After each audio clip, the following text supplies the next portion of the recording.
Hello, bonjour, welcome back to a new episode of The Bond is Real. I'm your host, Stacy. I'm with my brother man, Rahim man. Jalen, back here to get another good vibe, another good conversation, and I hope you guys enjoy. So let's get into it. We have a special guest who's coming straight from Miami. No, I'm joking. Born and raised, homebred, Montreal guy, Montreal, Quebec. We're out here, and I'm gonna let him introduce himself. Where do I start? My name is Taigenz. I'm from Montreal, born and raised. My family's from Cameroon, from the motherland. And I mean, short form, that's it. Yeah, that's it. Yeah, and then we'll get into what Yes. we'll get into. Yeah. But yeah, Perfect. yeah.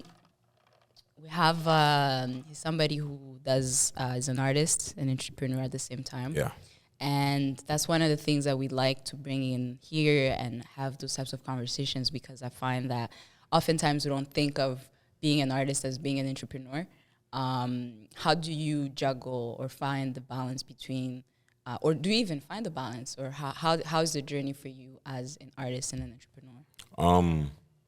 For me, I think I always kind of blended the two subconsciously. I don't see like when I say blended the two, I mean you start off as a creative, number one. Like I've been into music. I remember the moment I got into music. When I sat into music, I remember the moment where I was like, okay, I want music to be part of my life. By fire, by force. Like it doesn't matter what happens. So when I was watching Dr. Dre and Eminem Forgot About Dre music video. When I saw the performance, they performed the song, and then later that week I watched the music video, and I was like, yo, I was, and then afterwards, I just got into it, with everything. So like kind of Dre and Eminem was like my first real, like I guess, introduction in a sense where just really showing me understanding what it is, or at the time I was a kid, whatever I could understand of it, but just really appreciating it from then on. As I got older, I was, rapping with my friends in the hood and everything. I'm from NDG, so I was rapping with my boys in NDG at the time. And, we all had more or less same kind of hunger or just wanting to have music in our lives in some way, shape, or form. It's only when, just some years back, but like even at that time, it's only when I kind of understood early that the way the industry is changing and the way the game is changing. Like I always had, as much as I had an interest in the music, I realized I did always have an interest in the business of it. So it never really was a thing where I never had a moment where I was like, damn, I just want to do music, forget the business. I was like, nah. Like I like as I was learning the business, I'm like, yeah, this shit makes sense. I like what I'm learning. It makes sense. It makes sense, and it only gave me more tools to appreciate the creative part of it. It only gave me more reason to appreciate the creative part of it, because then we get into the business part. There's some creativity in the business part as well, but that's when you can also appreciate and you can also understand why certain artists do what they do. As the regular consumer probably doesn't know why artist A or B did not release this album, or doesn't know why. You ever had conversations with people sometimes like, yo, whatever happened to so and so? Yeah. That's the average consumer just being like, oh, they just came, they had a song, and then they left. Yeah. But they have no idea. Obviously, that's the point. They're there just to enjoy the music. Yeah. But when I hear that now, it's like, and I think like I have my cousin at one point, or somebody in the family, like somebody in the family that could just ask me like, what happened to so and so? Then I could be like, I can actually break it down to him to an extent. But I can do I can scan the career trajectory with the knowledge that I have. I can do some basic research, and then I can give them like, okay, this is what potentially happened. They dropped this because they were signed under this label. This label invested this much money into them. So obviously you know the song is a hit because there was money backed into it. Then they had an issue with the contract. Yeah. Or they got big and then there was issues with the contract, litigation, whatever, royalties, rights, whatever. And then they did not want to continue with that label, but they couldn't. They were under contract. They owed another 2 albums. They don't want to record the 2 albums for the label. So the label is just going to keep holding on. So they're kind of beholden to the label until they deliver those 2 albums to the label. And if they don't record the music, then fine, the label, but they're still under contract. So that's why we often hear that a lot of artists are stuck with the label and sometimes artists are stuck 20 years into the same deal because they owe 5 albums, but after the second album, they probably didn't. Number one, they probably didn't recoup. And so recouping, and it's good for I don't have many times I discuss the music part of it. I love it. So I love it's good it. for me to talk about it that way. I can at least make sure my knowledge is good. Yeah. And then if somebody watches this, if hopefully a music exec watches this and then I get something wrong, come see me and then correct me. It's fine. I'm an artist first and foremost, but I have appreciation for the business. So yeah, so so when you heard the term recoup means if I'm a label. Recoup short for recuperate. So I'm a label. I sign you to 3 albums. That means you owe me 3 albums. You have to record 3 albums and send it to me, and I will put it out to the masses. If I invest $1 million on your first album, you need to recoup that $1 million when the album is out. Meaning that the album sales need to make $1 million. I have to make back my $1 million I invested in you, and then whatever percentage was negotiated in our deal gets into play. The average, I'm going to throw out a random number, 15% goes to you, 85% comes to me as a label. That's standard. That's standard in a sense. Okay. So every dollar you make, and even at that, I'm probably being very generous. But let's say every dollar you make, every dollar that is generated after you. So I already made back my $1 million. Now you're in the black. Because you were in the red. I gave you $1 million, so you were negative $1 million. That was the budget for you to record your album. You needed to pay the producers, you needed to pay the mixers, you needed to pay for the video shoots, you needed to pay for whatever. Your creative side of it. You and your team handle that $1 million. I'm the label, I give you the money. But now I need to make my money back because I invested in you. I make my money back. Now you're in the black. Your album's doing well. Okay, cool. Now for every dollar that is sold, I'm making back 85 cents. You make your 15 cents. And then from your 15 cents, you need to pay your people. Because you have a manager who takes 20%. Yeah. You have an agent who takes maybe 10%. Your entourage, maybe, yeah. And then who knows? And then if we're talking hip hop, there's always the niggas in the hood, the camp, the guys who won't rap are just there. Yeah. That's out of your 15%. Now you're left, and that's so what? That's you have to pay off your net basically. Like your gross is 15%, and then people take the 20% off your gross. So 15%. That you have, so you have 15 cents to your name, your manager takes 20% of 15 cents. Damn. I could be wrong, but this is, you know what I mean? So, and that happens for everybody who's on your team. And this is a standard. I'm really going from the standard of an artist being signed to a label. And this is a traditional, and this is a traditional deal. And where you most see is like a 360 deal. So like for every avenue you make money on, I make back a percentage. So even if you go act, I make money off that. If you do commercials, I make money off that. Shows, I'm obviously making money off that. Yeah. Royalty, streaming, whatever. That's a 360 deal. So because the idea is that I brought you in, I put money in you to be in position to make money. That is the black and white of it. Now, depending on how you negotiate, there's a term in the industry that I learned is you don't get what you deserved. You don't get what you owed. You don't get what you deserve. You get what you negotiate. So yeah. That's fair. Yeah. So circling back, just to maintain my idea, circling back, you say what happened to so-and-so, to artist A. It's like, well, number one, they probably didn't recoup, or they probably did, but they didn't like the percentage that they were making, but the contract's already signed. Yeah. And they're probably not making enough, so they probably didn't recoup, and if they did, they don't like the terms, and now they're in a litigation war with the label. Their lawyers and the label's lawyers are going back at it. That takes money.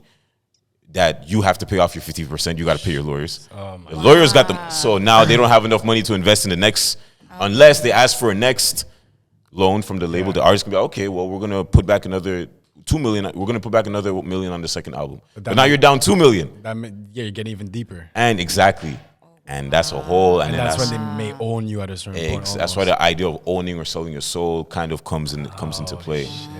So this situation that you just explained is considered almost common in the industry. The opposite is the uncommon part. This is very common. It's when I say very common, I mean the idea of just owing back and recouping. That's fine. You have a lot of artists who succeed in doing that, but you have a lot of other artists who don't. Now I'm giving you the lens of old school industry. I'm giving you the lens before streaming, before like how. I'm giving you the lens of what's happening, like, let's say, when we were kids, when, like, our favorite artists growing up, what they were dealing with. Because that's how I started with that knowledge. Okay. And then, obviously, as things develop today with technology, things do get kind of There's different ways to do things now. But I'm giving you, let's say, late 90s, early 2000s situation. Because at that time, there was a lot of justement artists who would pop like one song, they pop, that's the and machine. then next thing you know, they disappear. That's the machine. So that's what people call the machine. That's okay. I'm gonna give you. Let's check this out. For every at that time, and especially in the 90s, before Napster, let's say pre-Napster, but pre-2001, there was a lot of money. There's a lot of money in the industry being made. And the deals, 360 deals weren't really, when I say 360 of taking money everywhere you can make money, that wasn't a thing. And if it was, it wasn't common. Because the labels were making enough money off the sales, off the CDs. So if I invest $1 million in you and the CD costs $20, do the math. That's $20. Now, obviously, minus percentages, I'm going to make back my $1 million first week. Let's say you sold 10 million copies. I'm going to recoup that. You're going to recoup that from me, obviously. And then I'm just going to take 12% off the sales off the CDs. I'm not touching anything else. Because that, 12%, I'm going to make like 85% off the CDs as a label. I'm not touching anything else. Making money. A tour, I'm not. That's you. Oh, that's all. And that's why at the time, bro, you can artists. That's when millions of dollars. That's what they say. Even to this day, tours when artists makes the most money. But at the time, at least they knew I'm going on tour. The label's not touching this money because they already made back the money off the sales. I'm going to go on tour, merch. The label's not touching it. Anything, the label's not touching it. But then the internet happened. Napster happened. Sales was going down. CD sales was going down. So labels were like, yo, we're not making money. We're not making the money that we were used to making. So you got debts. The label also has debts. The label also has rent to pay. The label also has bills. We're not making money. See, for example, at that time, there's a record label called Jive. Jive doesn't exist anymore. I think they were bought out. Now there was like 5 major labels at the time. Now there's 3. Jive was one of the 5, if I'm correct. That's where Britney Spears was. Britney Spears kept the lights on for because when artists I say label makes back the money. It's not to put in their pockets. That's what allows them to have the budget to invest in a new artist as well.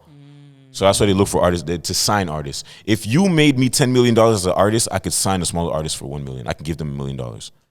And then the idea is that they'll make another $5 million, and I'm going to, so that's the idea. So they invested so much in Britney Spears, she made all that money for the label. They're able to sign other artists. They're able to sign, and for every artist that succeeds, especially in pop, like in the pop life, in the pop star world, for every artist that succeeds, there's probably 10 that failed. So Britney Spears, so they probably invested $1 million on 10 artists. It's like stocks. You put money in a handful of artists, hoping at least one covers the losses. Everybody's not going to succeed.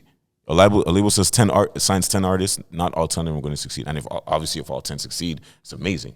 But it's not going to happen, statistically speaking. So Britney Spears pops up. She covers everybody's bill. Then I can let Don't ask me what she goes home with. She probably goes home with pennies compared to what she makes the labels at that time. But then Napster happened. Sales were going down. Labels got to be like, yo, we got to make some money. Napster. So you know LimeWire? Oh, yes. Napster's father. Okay. LimeWire's father. Okay, gotcha. Napster's like the first. Mind you, I was living in Africa That's at the time. I was in Burundi chilling. No, it's fair. I'm the one that's just too it's young. Fair. It's fair.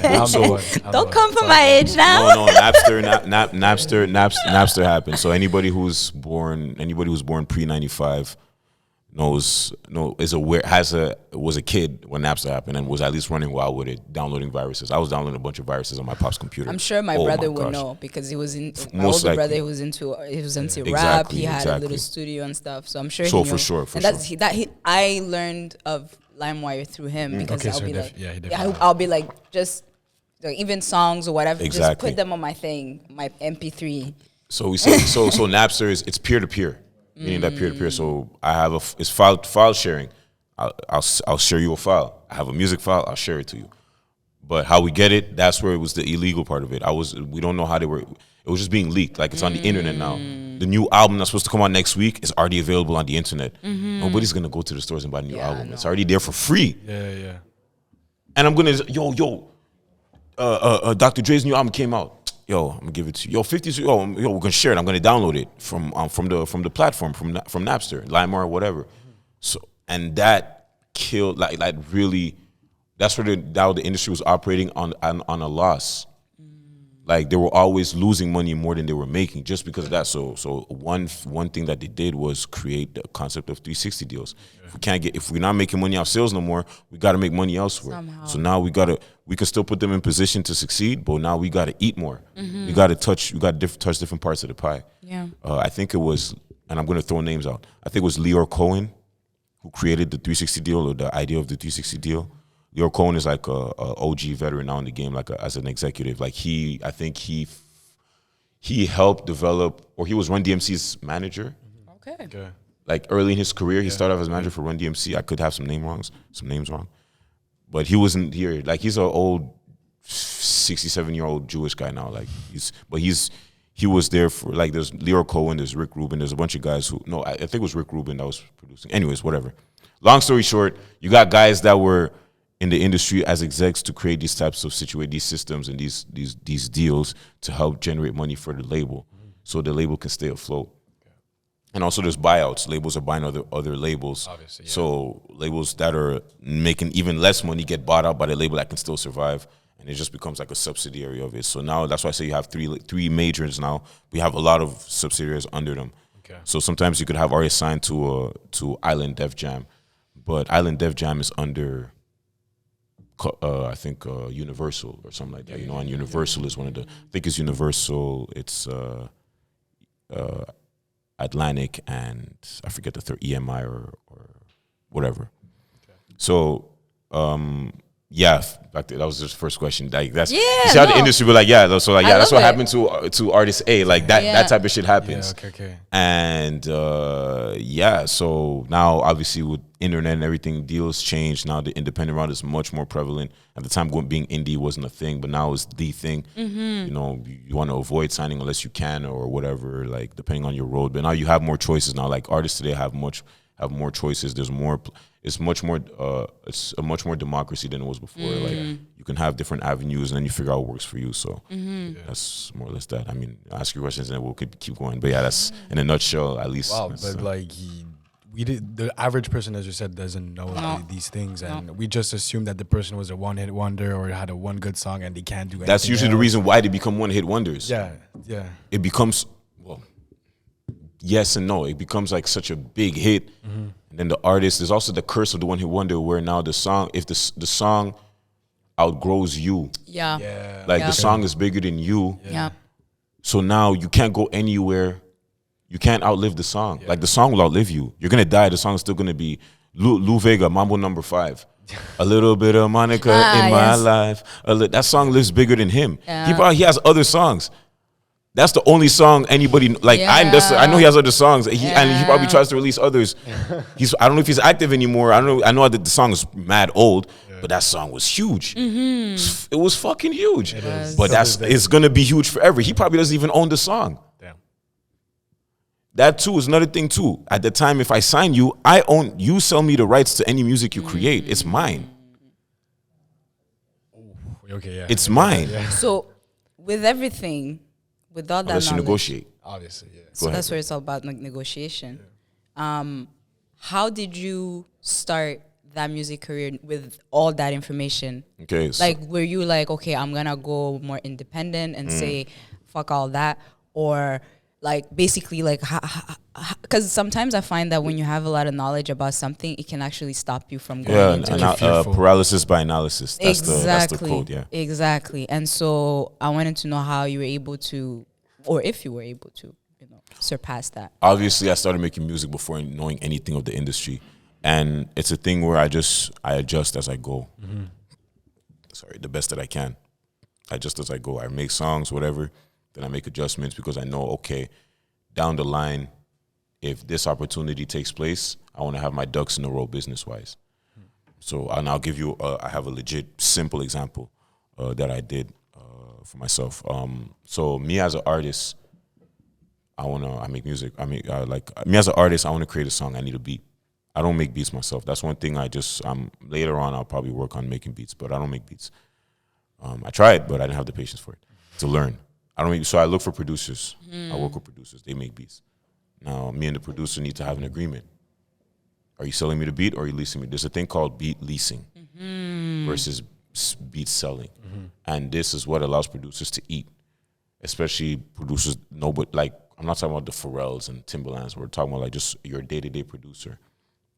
When the internet happened, that's one thing that took place. We have platforms now where producers, like a marketplace for beats, producers can put their beats up on the websites, and artists like me go on it, and if I like the beat, I'll download it.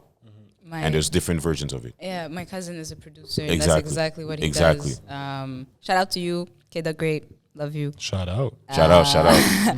But yes. No, so I'll go. So now producers, just like producers want to, it's a marketplace. So you want to sell your product. The product is a beat. Producers are gonna have a free version. They have a lease version at different levels, or you can buy it exclusively. The free version usually has the producer tag.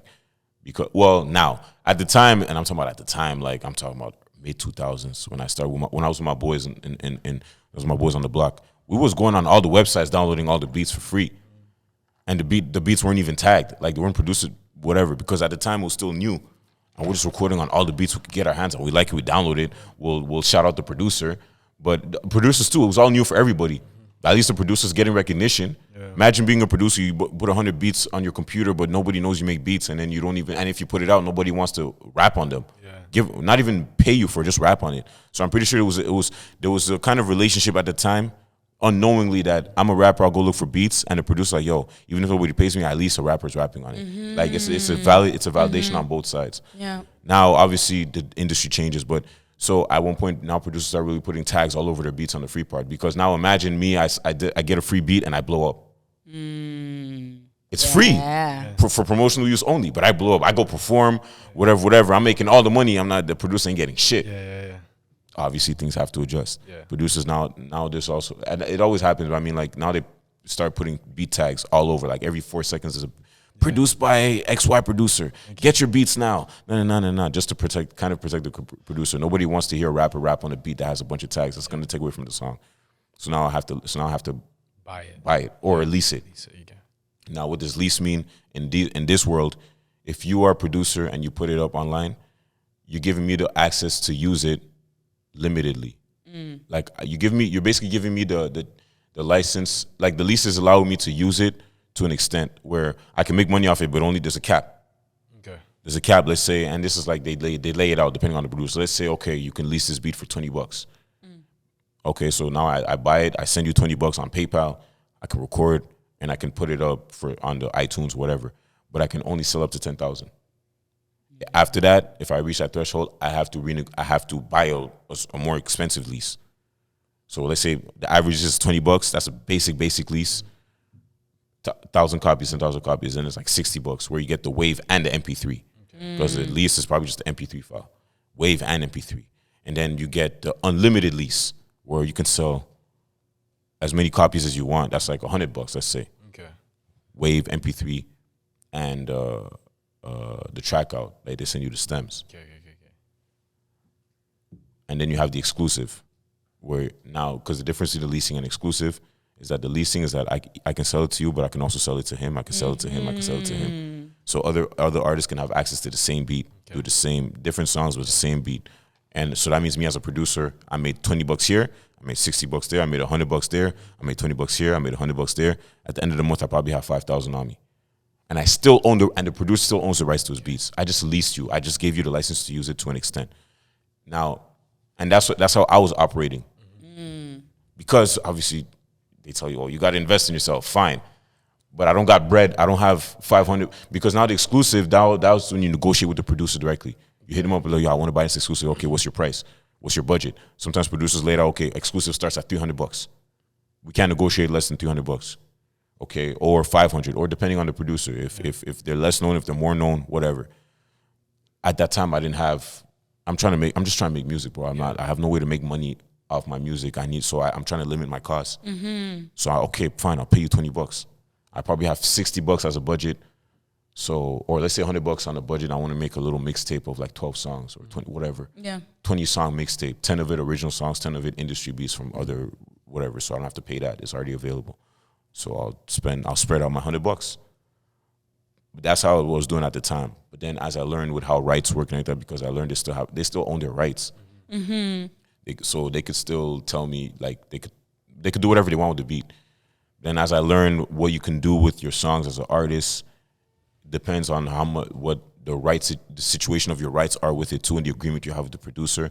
I started making adjustments. Obviously, you know, you want to make adjustments. You want to know that, okay, now if I can invest a bit more money now, I'm going to buy exclusive. Okay. I'm going to stop working with leases. And that's what I did. I made that shift a few years back.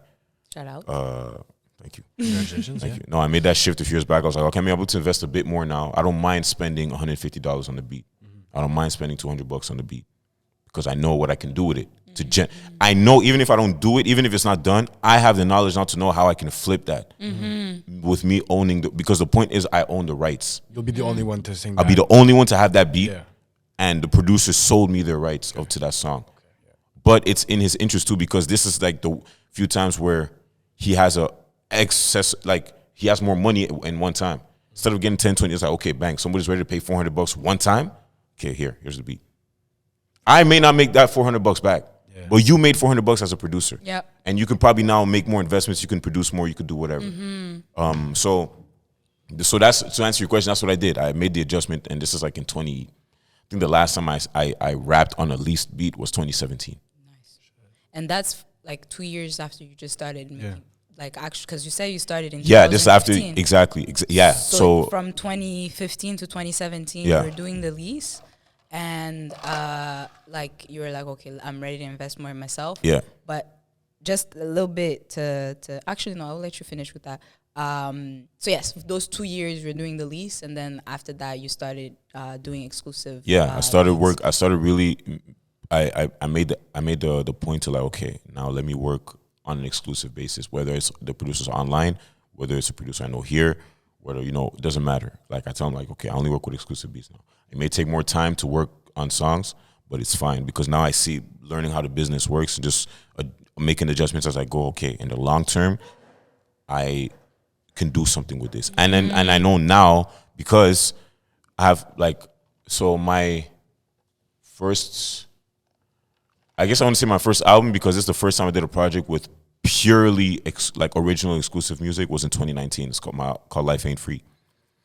And that one, I needed to have exclusive rights because that's the first time I had a distribution deal with Believe Distribution, and that's through a company that was through a small label services company in Toronto. I went to perform in Toronto. One of the guys was there. He looked like, and then we were in touch, and then he wanted to offer me a distribution deal. Nice. So I took this. So that as a first experience to really in real industry, real material, a real industry experience, not just me at home now recording whatever. Like, okay, now I'm dealing with people who work in the industry. You know what I mean? And so it's like, okay, it's fine. My first distribution deal in 2018, released my first album under distribution deal in 2019 called Life Ain't Free. I needed to make sure as much as I could at that time with that knowledge, all my ducks in a row in terms of rights allocation agreements, knowing that, okay, I'm working with you, this is our situation, I'm working with you, this is our situation. There's paperwork, and just knowing that, okay, this is solid, this is done. Nice. So and now I'm happy I did that because fast forward to now, I know that I have all the rights to those songs. I can put that in a movie. You can put it on your YouTube channel or anything. That's fine, but I mean, when to really generate bread, on the others, this is we're talking now. Everything till now, we're talking about the master side of things. We didn't talk about publishing. Okay. There's two sides to the music industry. There's the master and the publishing game. The publishing game is where all the money is made. Okay. So now the songs I made on the master, when I say master, I mean you're putting it out for consumer to listen to. Yeah. So all the things I told you, as a label, if I sign you, I was strictly talking on the master side. Every song has two parts. There's a master and there's the publishing. I didn't speak about the publishing. And the publishing is a whole other entity that takes care of it. But now on the publishing side, I'm independent. So if I buy a beat off you, I bought all the rights, I record, I do the song, you still make your bread, and you still get a piece of the pub. You still, okay. It's the breakdown of a song. There's a song is broken down to two parts. There is the master, and then there's the publishing. Is it the publishing? Yeah, the publishing side of it. The master is the. Sorry, okay. a song has two parts. It's the composition. Shout out to Rosemont. Yeah. It has started to kick in. That call be good. Hey. Can I? Of course. Go ahead. Go for it. This is good, man. Shout out to Rosemont, y'all. Aye. Y'all got something good over here, man. Let me tell you right now. We blessed. We good. So a song. Grateful. So there's the composition, and then there's the recording. The recording is the actual going to the studio and recording the song, the MP3 file, The CD, the creative part. No, the material part of it. Okay, the material part. Like, let's say you record a song on the CD is the master. Call it the master, and this is only because the way you record it, once it's recorded, you can never, like, this is the thing with a song when you record it. You can never recreate the same song once it's recorded, meaning that the song, like, you record your voice, you do a take, you can never redo the same take. There's a slight difference. Your voice is different. Like, the way it is, it's original. It can never be duplicated ever again. Even you you can never do it again the same way. That's why it's called. This is the master file. This is the master element of it. Because anything after this, it's a duplicate. Anything after this, it's taken from that. That what we consider the master is what can never be if it's re-recorded, it's a new master. Okay, that's why. Even if it's the same song, that's it's what a new they're master. remastering. Exactly. Like damn, we learning so much. Goddamn. Yo, It's a new master. I'm just a lover of music, so I'm like, wait, don't get confused. Remastering is they remastered the mixing. Like, okay, there's a mixing and mastering, but like the master. So yeah, I know. Oh, shit. Are you using the same terms if you don't mean the same I know. When they say a song is remastered, it's because they went back into the mixing board and then they probably updated how it sounds and everything in terms of the quality. Okay. But they created, when you record a new master, it's like you went and re-recorded a song. Let's say artists now they release a new album, or maybe this is where remaster could be that considered too. This is where my knowledge can be limited. Fine, but yeah. So that's the master part, and then there's the composition. The composition is literally the lyrics and the melody. That's on the publishing. That is where you can reproduce it. Every time it's reproduced, you get paid if you own it. If I record the song, yo, I'm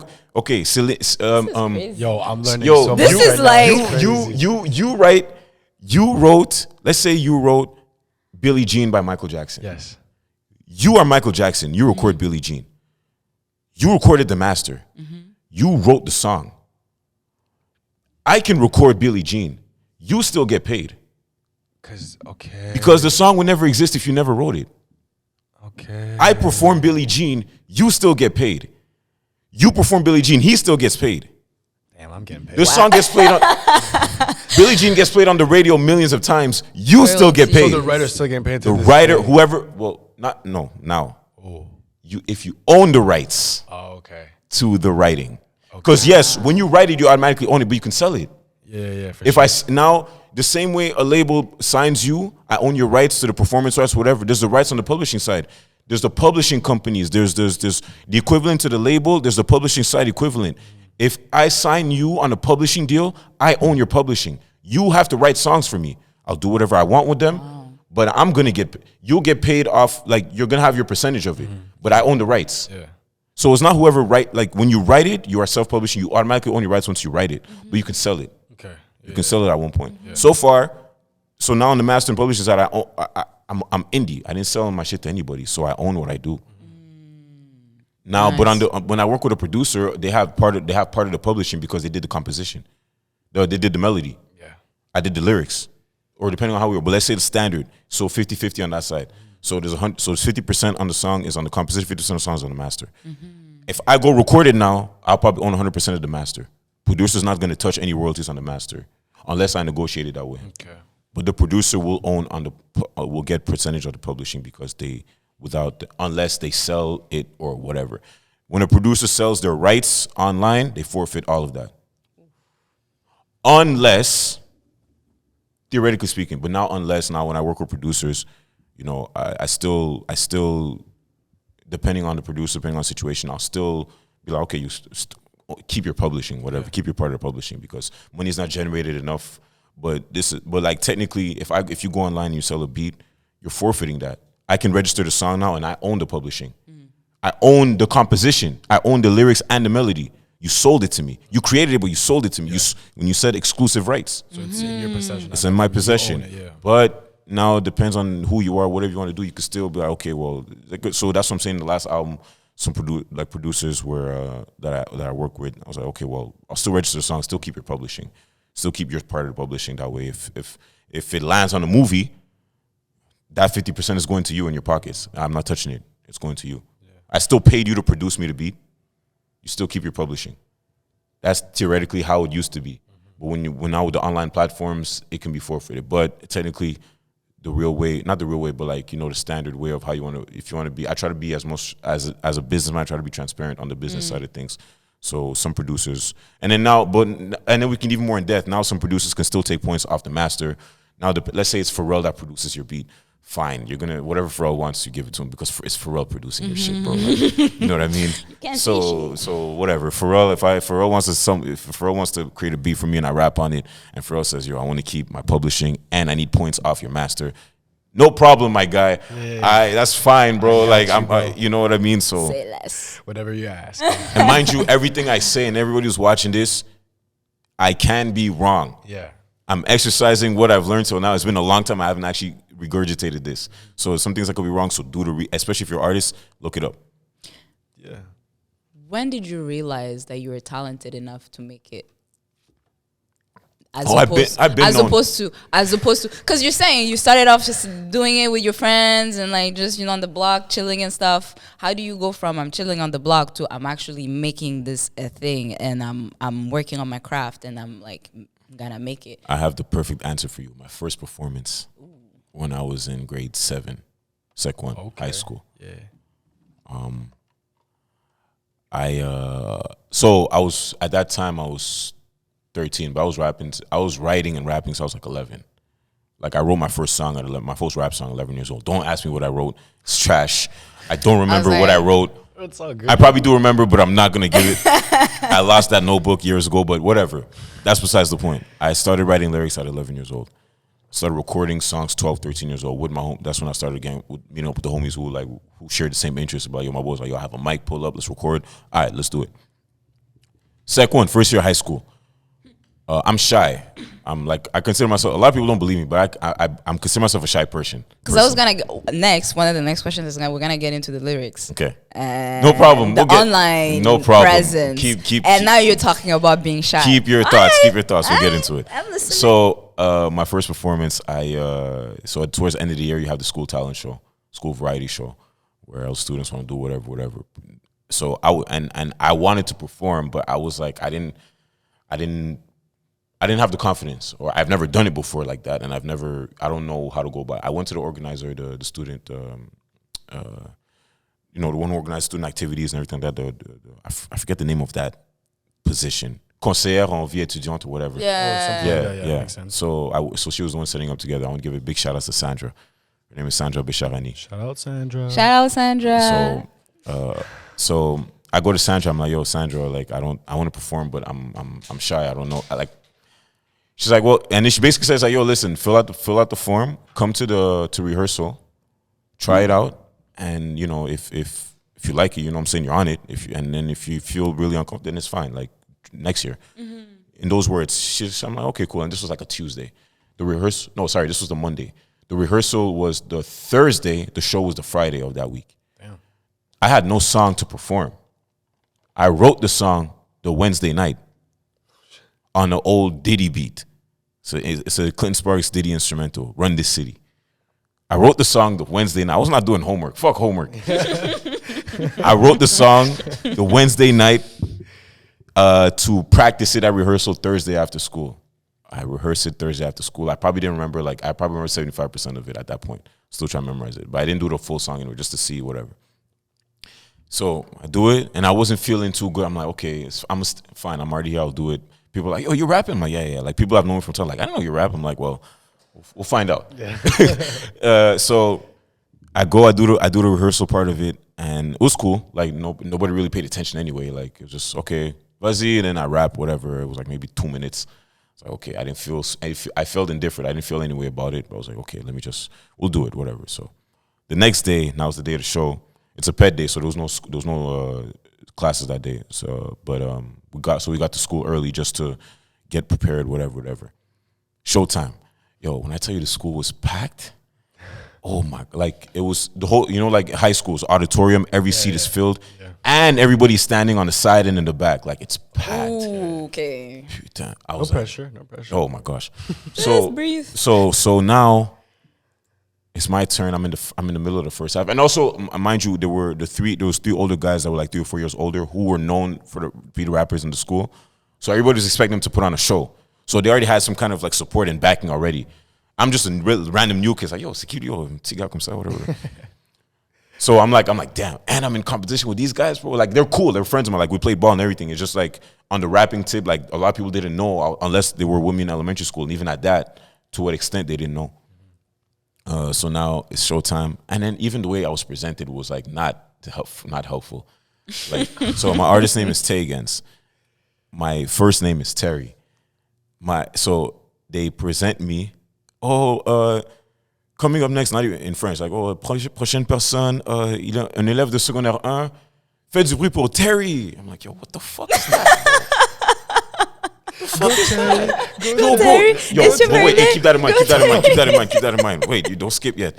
My bad. But I'm like, yo, what the fuck is that? Anyway, so I get on stage, spotlight on me. Yo, it's because spotlight is my first time on stage. I'm not used to the light, so I don't see any. It's pitch black. Yeah. It's pitch black. So like I don't see the face or anything. I just see this light. I'm like, oh shit. I'm still with my microphone, and I'm just like, all right, DJ, let's do it. DJ starts playing, and the beat was dope, but it had like a 20-second intro, so I didn't have nothing to do for 20 seconds. I'm just on stage, and I'm just like, yo, I'm just hearing the noise, like, and I'm hearing people like, oh, hey, c'est pas le gars de what? Il rappe, hey. I'm just hearing a bunch of random, and I'm hearing like boys that I know, like, and I'm pouring some of my boys too. And it's like I went to school in Montréal, right by Uptown in Côte-des-Neiges. So I'm with like hood niggas. Like if you fuck up, like they will clown you. Yeah, you know what I mean? Like if you're not nice, they will clown you. Like they will. If they don't have tomatoes ready to throw at you, like that's at that point, I'm like, yo, I'm from in front of these guys. It's not like little timid. No, this is like I'm from in front of niggas, like in front of the people. You know what I'm saying? In front of literally. No, for real, for real. So, yeah. So the beat, it's like for 20 seconds. I'm like, yo, in my head, I'm like, what the fuck am I doing? I'm insane. Oh my gosh, 2 bars. Like the two bars before it's time to rap. I forget everything. Oh no. Memory blank. Oh no. Memory blank for 2 bars. The first 2 bars. I'm like, yo.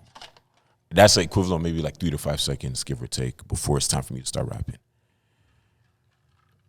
Before the second line, but now the maybe 2-4 beats before it's time for me to start rapping, one word comes back to mind, which is I. I literally say I, and then the first bar comes to line. So I remember the first 4 bars. It's like, I may be confusing, but I always have my fusion, so I won't keep on losing the people that I'm choosing. So let me excuse those that are bearing me out, tearing me out, holding and wearing me out. Those are the first. 11 years Yo, old? that's exactly I was 13. I was 13 at this point. That's the song. I was eating crayons, bro. Come on, man. You writing these songs? Shout out to your go ahead. Yo, so once those lines came back to mind, that's the only thing I remember, like of that verse I don't remember. No, that verse, that's what I remember. So the first 4 lines came to mind, and then the rest of the verse came as I kept rapping, it came back. And that's when I learned, I'm like, okay, it's a flow thing. Because my body remembers the flow, the words will come back. That's subconsciously. So then after verse 1, I'm like, okay. And then I do the verse 2. I remember the chorus. Be careful where you go, I'll be right behind you. No matter where you roll, I'll be able to find you. Be afraid. Be afraid. I'm only going to tell you once because there's 6 million ways to die. Choose one. Yeah, the track was called 6 Million Ways. You're 13? Yeah. And you the track was called 6 Million Ways. Wow.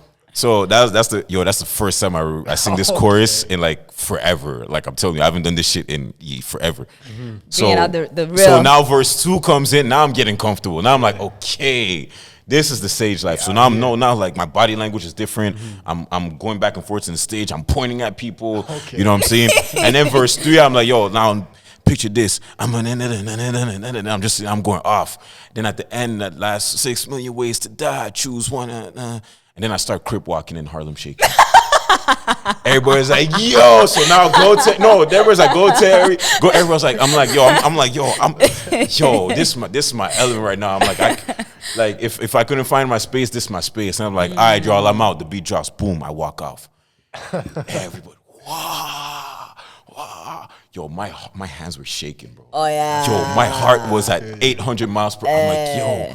But I knew I did a good job because one of my older homegirl, she was in Sec 4 at the time, so she's 4 years older, and she was telling me, she's like, yo, like, if you are not nice tonight, like before, like if you're not nice, like I'm not, cause she's a family friend. Like her mom knows my mom. That's foul. So before I got into high school, you know, she was like one of the older people I knew getting into that was at least she held me down, you know. Yeah. But when I told her I was gonna rap, she's like, yo, if you're not like, I'll vouch for you, but if you're not nice, man, it's gonna be tough. I'm like, I know. It's like, cause if you choke, yo, since you choke, bro, yo, faut pas choke. Yo, Everyone saw 8 Miles here. You can't choke. no, yo, it was. But then she's the first one came. She's like, yo, I'm like, oh shit, I fucked up. She's like, yo, that was amazing. Yo, what the? I'm like, oh shit. And then all the older girls, like I'm 13, so the girls like 16, 17. They're like, oh, yo, he's so cute. And I'm like, okay. But I go backstage. I'm like, yo, oh, il est bon, il est tellement bon. Oh, il est cute. I'm like, yo, alright, I'm good. I'm Gucci. And I'm here, and then apparently people were saying, encore. Like, I didn't know. At this point, I'm backstage in the basement. Like, I'm shaking. I'm trying to, like, what the fuck did I just do? You know? And then in the second half, the older guys go on stage. One of the guys choked. Oh, no. Like, and then they had to freestyle. They had to, like, get the crowd back. And then everybody's like, yo, toi, t'as dead ça, bro. Yo, you killed it. Yo, I don't know. I'm like, oh, shit. But, like, it's no site. Like, it happens. Fine, whatever. Hey. It's just that happening and that everything. I'm like, yo, I got it. So to answer your question, that's literally what I was like, all right. Because then the next year, now people are waiting for me. Yeah. It's like, yo, and I obviously kill it the next year. Next year again, kill it. And then they had a thing called, and then now I'm really performing like songs I'm recording, and I'm really trying to, like, you know, working myself as a performer and as an artist. By the time it's my last year in high school, it's like, yo, I'm in Sec 5. Like, it's like, the crowd's there for me, bro. Like, like I'm the OG now, you know. Last year high school, like, I'm the OG. What? Like, let's do it. So yeah. So since then, I was like, yo, I know, I could. At that point, I had all the confidence in the world. Like, yo, I know, I could do something. I could definitely do something in the industry, no matter where I'm at. So that's and to this day, that still remains the strongest part of my career, like of my skill, is my performance. I tell people, I'm like, yo, maybe the music, you may not know how to consume the music, but when you see me perform it, the transition will be much easier. And that happened, I guess, many times over. A lot of people come to see me perform. They probably heard the song once or twice before. Then they hear it, they're like, yo, okay, I get it. Now they go back and listen to the song, and they equate it to the experience they had when performing it. And that's the point at the end of the day. You want the artist to perform, and you want to be like, yo, it's an added appreciation to the song that you're putting out. So especially when, like, you got to perform every time to win crowds over. Like, you're not used to, you know, at a point I was doing showcases every month, you know, just a bunch of. And one of the best, any artist that's watching this, if you're starting off, and I hate giving advice, but if you're starting off, it's one thing I could tell you: just do as many showcases as you can. Do as many bullshit shows. Get that shit out the way. Do as many bullshit shows as you can. Perform in front of one person. Perform in front of 20 people, and let the 20 people all be rappers. When you go to showcases, there's like 15 rappers on the bill, and each of them bring their people, but they're only there to perform for their people. And a lot of times, once they perform, they leave. Okay. So if you're last on the bill, and there's 10 people, you're lucky. So I didn't know that at the time, but I'm doing fuck it, whatever. I'll just go, and so I'm performing. And then a lot of times, people in the crowd are rappers waiting to perform next, so they don't care about your shit. But if you can win them over, you did it. That's a good skill to have. Yeah. So there's a lot of rappers now today. Maybe they're rapping, they're not, but like they respect me and they know that, and they check for me because, like, yo, like. Years back when I do showcases, they'll be like, yo, bro, your shit is nice. Like, it's a respect on respecting. It's like you're not bullshitting. And as a performer, you can appreciate somebody who's putting on a performance. So perform in front of one person, perform in front of crowds that have no idea what you're doing. I performed one time at outside of a YMCA event at Park X, where it was like a family-friendly event, and I'm rapping all this hard shit. Like, what are you doing, bro? But it doesn't matter. And then at one point, this guy, he was probably in his early 40s, walking with his daughter. He came up to me. He's like, yo, he gave me, and this to this day, I don't know if you're watching this, I don't know who you are, but to this day, I remember this. And this, I'm like 15, this is like in high school, so I'm probably 14, 15. He's like, yo, you know you're a performer when the people who don't even listen to your music, to your type of music, like your song. I'm like, that's a fact. He's like, I don't even listen to hip-hop, but if I like your song, I'm like, all right, I live with that. Like to this day, I live with that. So now anywhere, even if you don't listen to what I do, if you can actually listen, like what I'm giving to you, like that's. I want to go back a bit to your first performance, and you said that was the moment you knew like you were it.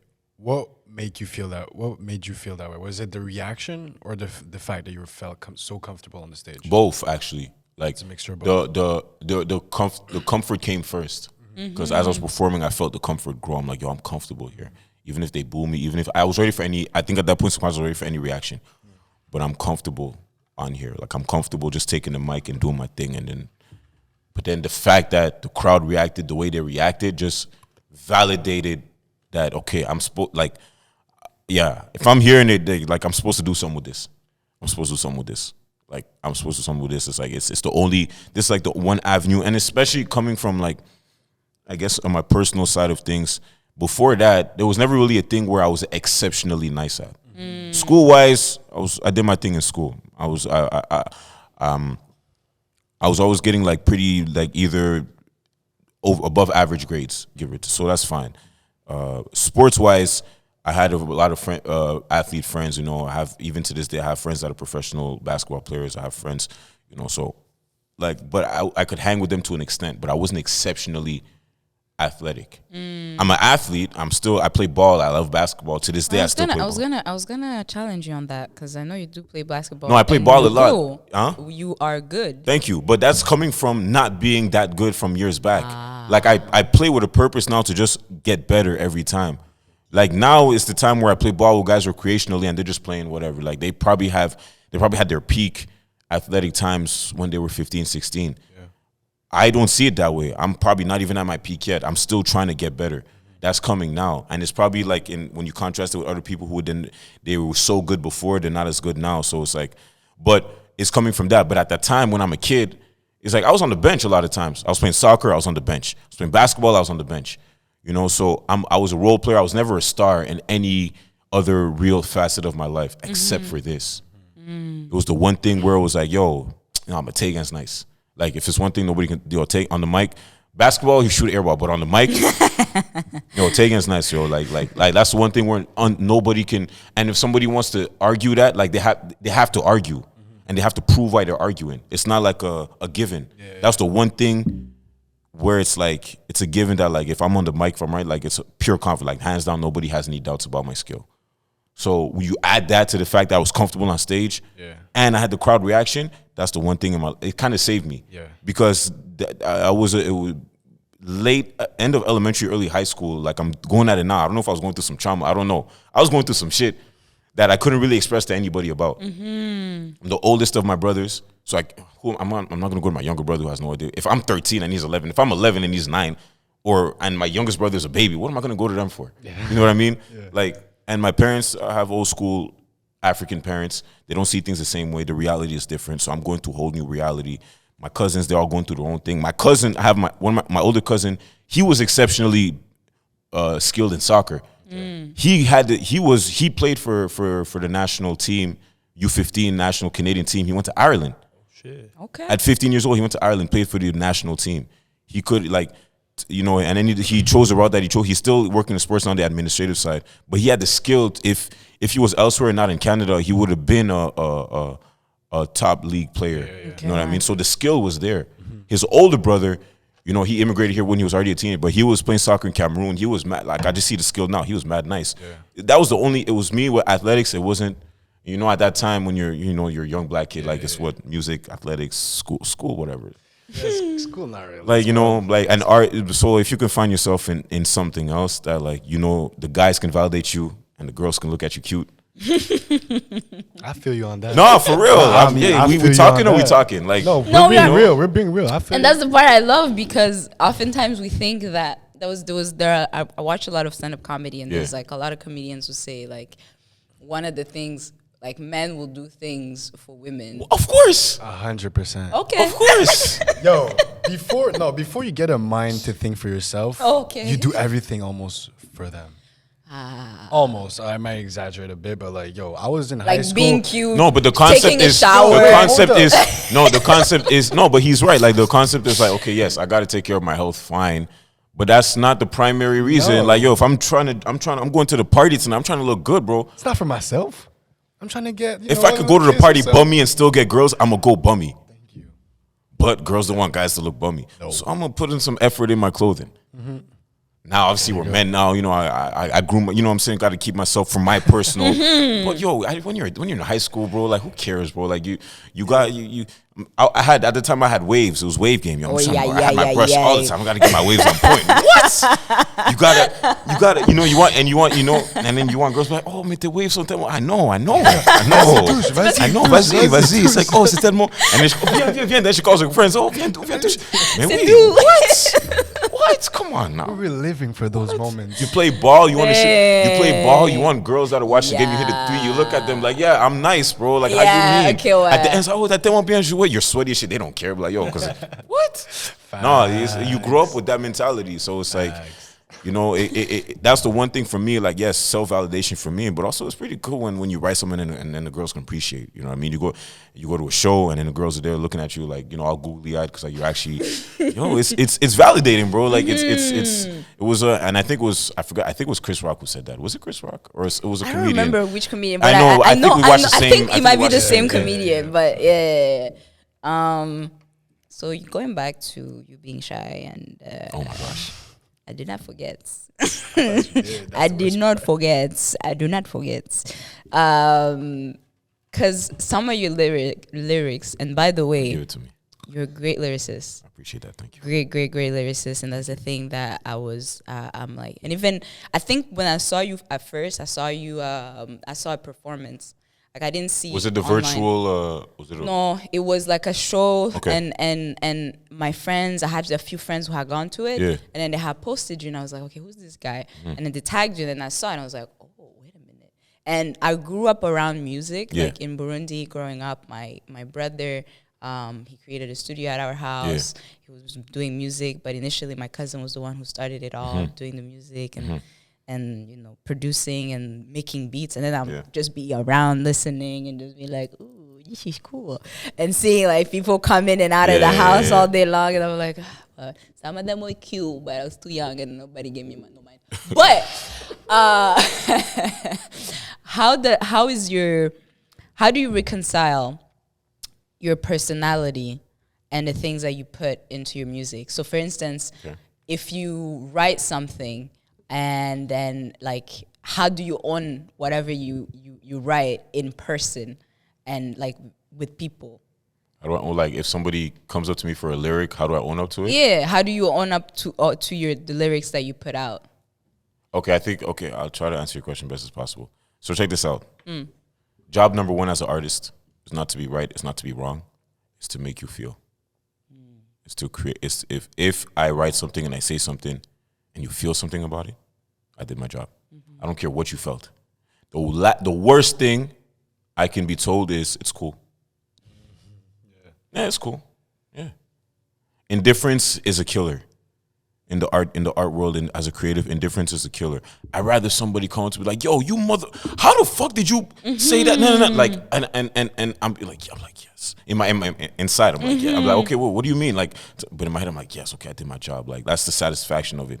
So someone goes and put out a lyric I wrote, I'm smiling in my head. I'm owning up to it for sure. I wrote it. Did you feel something? Yes. Well, then what are we talking about? Oh, but you shouldn't. I'm like, well, what do you mean I shouldn't? It's art. I could do whatever I want. I could do whatever I want. Like, so sometimes I'll write, and you know what? This is probably the troll part of me, whatever. Because I was gonna get that's the sometimes I'll write sometimes I'll write something and it'll just be perfect. It sounds good. I'm like, this is gonna trigger some people. Let's keep it. Because check this out. Like, this is a Jay-Z lyric. He said in Renegade, do your homeworks, people. Jay-Z, Renegade, Blueprint, 01. Do you fools listen to music or do you just skim through it? And I keep that in mind when I write.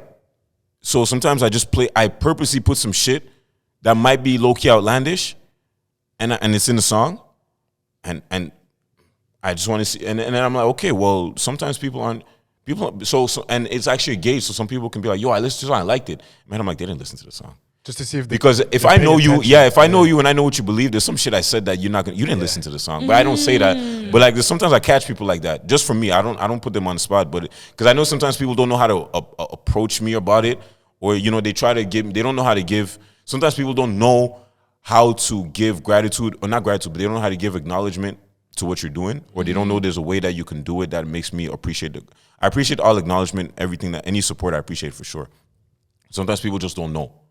So they're doing their best. So maybe they did listen to it. They did hear it, but they didn't listen to it. Yeah. Maybe all the main parts were checked. The beat was fire, the flow was there, and they could listen to it after a Migos song, for example. Okay, it works. But did they really take the time to be like, okay, wait, what the hell did he say here? So that's that's where it's a training thing. So, but that's also the fun part for me as a writer. It's kind of like, I know I can get away with murder until I can't. So far, I'm getting away with murder. Like, literally, my song, Maserati, that came out, I'm saying some shit in there. I'm saying some shit in there that, like, if somebody really took the time, but I'm playing with, like, and I'll let you find out what line it is. I'm not going to say it. Nah. I'm going to study the shit. Fuck I don't need all that. But also, if you don't get it, sometimes you have to get things to get things. When I say that, it's like sometimes I'll say some things in a way that you need to understand a certain context. So, okay, I'll give a hint. In the song, there is a biblical reference.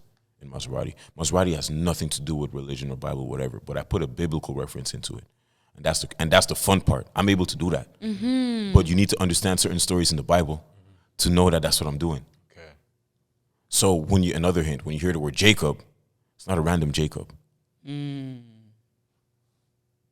Okay, my bad. Yes, no. Hold on. We were listening to the song in the car, and I was like, why is he talking about Jacob? Yes. Okay. And then in the hip hop world, Jacob is also Jacob the jeweler. Okay. So this is me playing around. This is me playing gymnastics with my words. See, this is exactly when I say that I love your writing. It's that part, how you're able to bring in certain elements that you would think are not related and still make them part of your storytelling. Within your music that is, or within your song has, and all your songs I find they have very similar messaging, very similar like intentions, and that part I like too, because sometimes, and that's why I can relate to you as an artist of like, you have something that you want to put out into the world, and you have a meaning that you want to give it to. And if people hear it, if people get it, exactly. That's their thing. That's exactly it. That's what they do. That's their situation. I remember one time I was in the studio recording on EP for 2017, and then I made a reference, and then the producer was like, "Yo, you sure you want to say that?" I'm like, "Why not?" He's like, "Well, you say something." I'm like, "Yeah." He's like, "You sure?" I'm like, "Yeah." What if somebody? I'm like, "Well, if they do, they do. If they catch it, they catch it. They don't." It's like, "All right, cool." I'm like, "All right, cool." So yeah. So we're getting to the end of the episode. I always like to talk about a bit of the youth or the future. Okay. Or even what is your contribution to Montreal. Okay. As you wish. If you wanna go youth, you wanna go. What's the youth? What is gonna happen to the youth, or what you're doing for the youth, or for the city of Montreal? So, I guess what I can say is a lot of people. I'm more open about this. So check this out. I'm back in school. I'm back in school not because, and this is like after 5 years I've been in school, and this is not because of like, oh, go to school, whatever. Like especially the message we got from my parents. It's not that. It's literally I'm back in school because first of all, there's the skills that you can learn. I'm not a fan of school, but I am a fan of education. So you can always be educated. So I'm back in school in the IT world, so I'm doing a program in cybersecurity.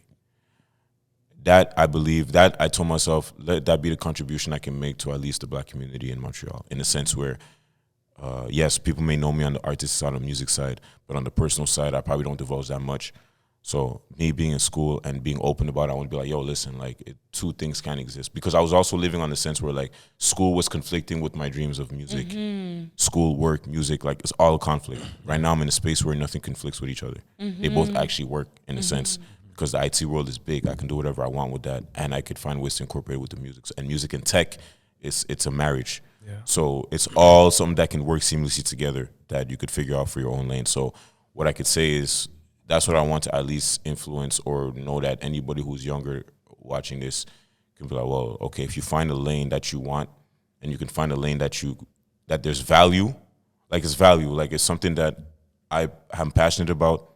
If I can find a way to live a life where I do things I'm passionate about, that I value and that brings value to the world, those are the three things I like. That's what I'm going to pursue. So music, I'm passionate about it. I know there's value in it, and I know it can bring value to the world. And even in tech, in my whatever I can do in tech, am I as passionate about it? Not as much as music, but there's still value there, and I can put that on the music umbrella. So anybody watching this can be like, well, okay, there's different ways you can get it and put it together. That's still your passion. Like it's not one doesn't have to conflict the other, and it's probably the time that we're in now is, I think the time that we're in now can allow me to think this way. 20 years ago, we probably wouldn't have been able to think this way or move this way. So I'm taking advantage of it. So that's my contribution to youth, black community, whatever, the altruistic side of it, whatever you want to call it, you know. So yeah, you know. So don't stay in school unless you want to. But I really actually appreciate that message, because it gives out the options to people that, like, there's many ways to be successful. It's not only the lane of school education that we always put forward. There's other ways, and if there's a way that you can find something that you're passionate about it, just go for it. Yeah. And it's such a beautiful message, because I feel like these days we think about the income and the security of a job, and not if I'm actually passionate about it. Exactly. If I'm going to enjoy my shit day to day. Exactly. So exactly. That's facts. So yeah. Those are very beautiful words. I don't even need to add nothing else, because you said it so well, so eloquently. Thank you so much for your presence. Thank you for having me. Thank you for coming, for sharing with us, being real. Educating us too. God damn. Don't forget that. The knowledge. I just had a class today. Today was dope. I'm glad y'all straight up. Hey, Life for Life EP coming soon. Hey, stay tuned. Be ready. You also have a brand. Life Ain't Free, no? Life Ain't Free is the album of 2019, but it's also a piece of the merch. So yeah, Montreal in general is the merch. Get a hoodie, get a crew neck. Taigenz.com, Taigenz.com. Holla at me. And yeah, man. That's Thanks for being here, man. That's it. This has been another episode of The Bond is Real. Mon nom est Stacy, your host. Et j'étais avec mon frère. Jalen, le co-host. Puis merci d'être venu. Et à la prochaine. À la prochaine. Yeah. It's a wrap, y'all.